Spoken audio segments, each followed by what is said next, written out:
السلام عليكم. مرحبا بكم في قناتكم مباراة الجزائر الصومال يوم الخميس 16 نوفمبر 2023. الجولة الأولى من تصفية الإفريقية المؤهلة لنهائيات كأس العالم 2026.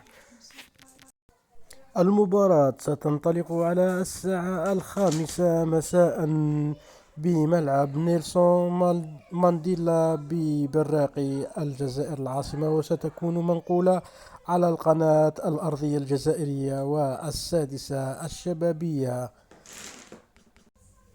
وبعدها سيطير أبناء بالماضي إلى الموزمبيق للتحضير للمباراة الثانية من الجولة الثانية من تصفية كأس العالم بالموزمبيق ضد المنتخب المحلي.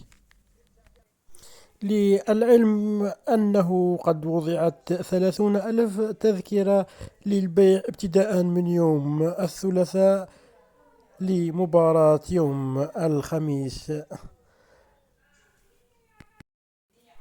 يرجى ترك آرائكم حول نتيجة المباراة للمنتخب الجزائري ضد الصومالي، والاشتراك في القناة وتفعيل الجرس ليأتيكم كل جديد عن الأخبار الرياضية وأخبار المنتخب الوطني الجزائري خاصة.